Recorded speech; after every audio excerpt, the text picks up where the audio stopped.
Always I had in mind some giant, armed in giant force, would come against me here, but you, small, puny, and twiggy, you put me down with wine, you blinded me?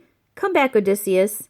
I'll treat you well, praying the god of earthquake to befriend you. His son I am, for he, by his avowal, fathered me, and if he will, he may heal me of this black wound, he and no other of all the happy gods or mortal men. Few words I shouted in reply to him. If I could take your life, I would take your time away and hurl you down to hell. The god of earthquake could not heal you there.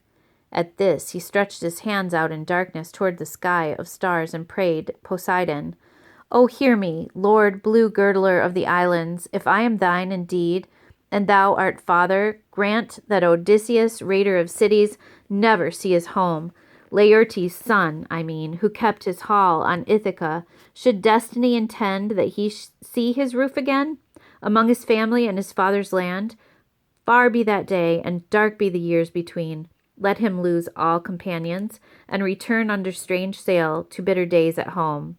In these words he prayed, and the god heard him.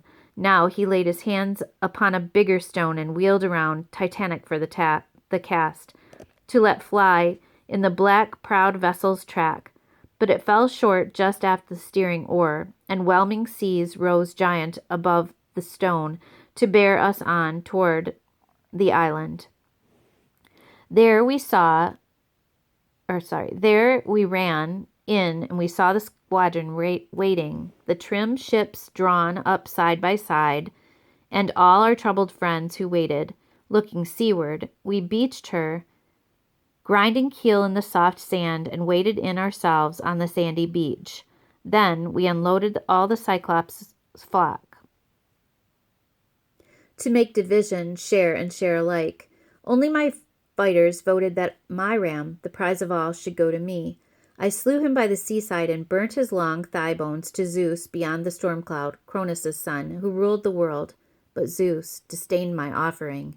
Destruction for my ships he had in store, and death for those who sailed them, my companions.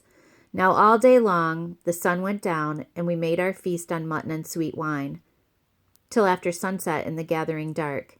We went to sleep above the wash of ripples. When the young dawn, with fingertips of rose, touched the world, I roused my men, gave orders to man the ships, cast off the mooring lines, and filing in to sit beside the rowlocks, oarsmen in line dipped oars in the gray sea. So we moved out, and in the vast offing, having our precious lives, but not our friends.